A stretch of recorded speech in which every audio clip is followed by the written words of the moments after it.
तो इस वाले क्वेश्चन को हम लोग डिस्कस करते हैं। लास्ट ये क्वेश्चन आपको दिए थे। ऑब्जेक्ट का वेलोसिटी 5 मीटर पर सेकंड था, इमेज का वेलोसिटी 10 मीटर पर लेंस का वेलोसिटी 10 मीटर पर सेकंड दिया हुआ था। इस ऑब्जेक्ट के वेलोसिटी को दो कंपोनेंट में ब्रेक किए, x component y component. X component होगा 5 cos 37, 5 cos 37 का मतलब 4, और वाई कंपोनेंट होगा 5 sin 37। उसी तरह से लेंस के वेलोसिटी का दो कंपोनेंट, एक इस डायरेक्शन में और दूसरा इस डायरेक्शन में। इधर के तरफ 10 cos 53 और इधर के तरफ 10 sin 53। 10 cos 53 हो गया 6, 10 sin 53 हो गया 8। अब एक्स डायरेक्शन में अगर ऑब्जेक्ट का वेलोसिटी है तो इमेज का वेलोसिटी कितना होगा एक्स डायरेक्शन में, वो हम लोग इस फॉर्मूला से निकालेंगे। और ऑब्जेक्ट का वेलोसिटी इस डायरेक्शन में अगर है, प्रिंसिपल एक्सिस के परपेंडिकुलर, तो इमेज का वेलोसिटी भी प्रिंसिपल एक्सिस के परपेंडिकुलर होगा, इधर या इधर। वो किस फॉर्मूला से निकालेंगे? मैग्निफिकेशन वाले फॉर्मूला से। तो इस फॉर्मूला को डिफरेंशिएट किए। इसका डिफरेंशिएशन 1/v का माइनस 1/v² dv/dt, माइनस है तो माइनस 1/u का minus 1/u² du/dt। f constant है 0। dv/dt हो गया, इसको इस तरफ लेके चले आए तो v/u का स्क्वायर du/dt m स्क्वायर। अब dv/dt है velocity of image with respect to lens in x direction, और du/dt है velocity of object with respect to lens in x direction. यहां तक तो लास्ट हम लोग आए ही थे। अब ये फॉर्मूला को या तो आप याद रखिए,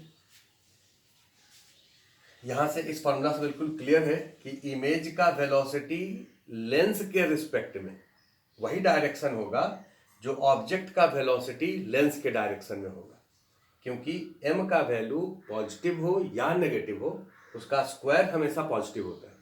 मतलब इस वेक्टर का और इस वेक्टर का डायरेक्शन सेम होगा। मिरर के केस में जब हम लोग डिफरेंशिएट करेंगे तो यहां पर माइनस आएगा। इसका मतलब मिरर के केस में ऑब्जेक्ट का वेलोसिटी और इमेज के वेलोसिटी का डायरेक्शन अपोजिट होता है।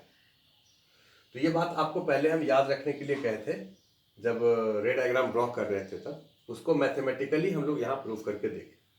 यहाँ तक तो लास्ट डे आ ही चुके थे। अब इसको लिखेंगे velocity of image in x direction minus velocity of lens in x direction, relative velocity का फॉर्मूला है। सिमिलरली इसको भी अब इसमें डेटा पुट कर दीजिए।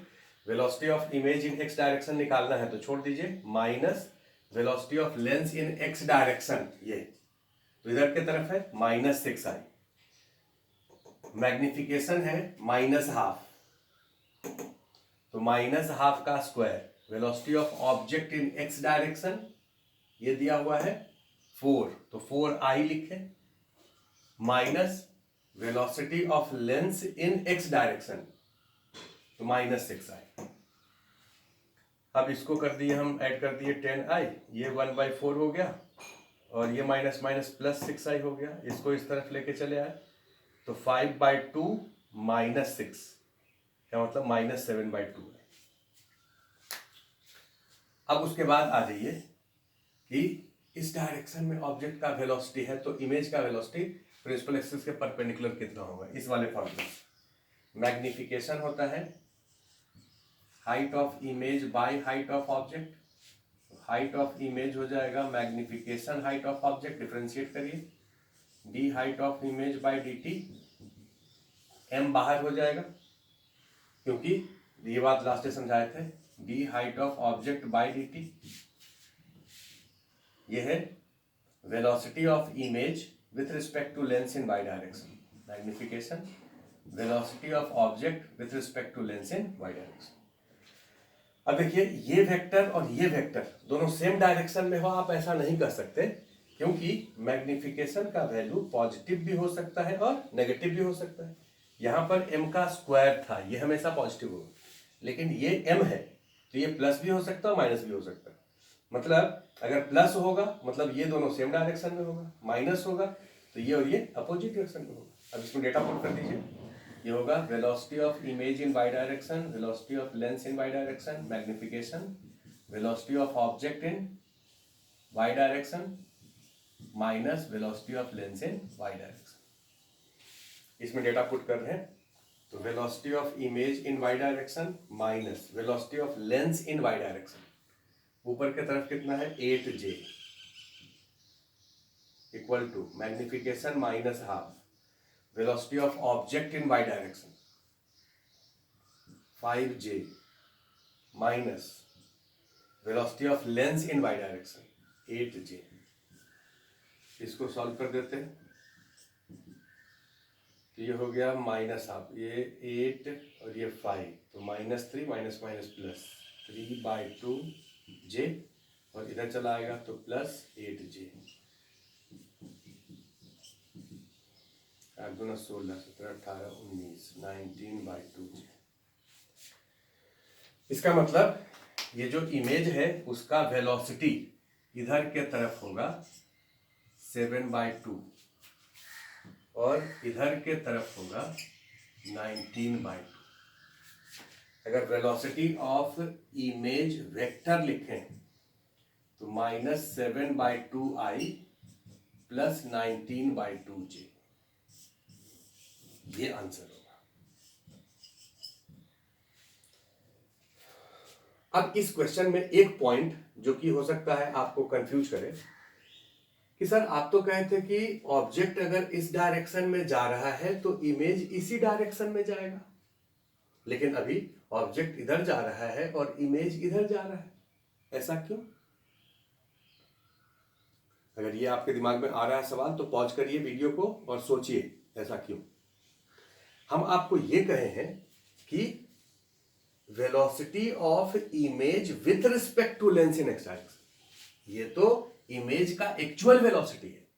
अगर आप लेंस पर बैठ जाएं, अपने आप को लेंस पर बिठा लो और तब देखो, तो लेंस पर जब बैठ करके देखोगे तो इसका वेलोसिटी जिधर इसका वेलोसिटी है उधर ही इसका वेलोसिटी होगा, क्योंकि लेंस पर अगर बैठ करके देखोगे तो velocity of object with respect to lens ये 4 नहीं होगा। लेंस के रिस्पेक्ट में ऑब्जेक्ट का वेलोसिटी कितना है? भाई ये जो फॉर्मूला है, इस फॉर्मूला को जरा ध्यान से देखिए, इस वाले फॉर्मूला को, ये नीचे वाले पार्ट को हम मिटा रहे हैं।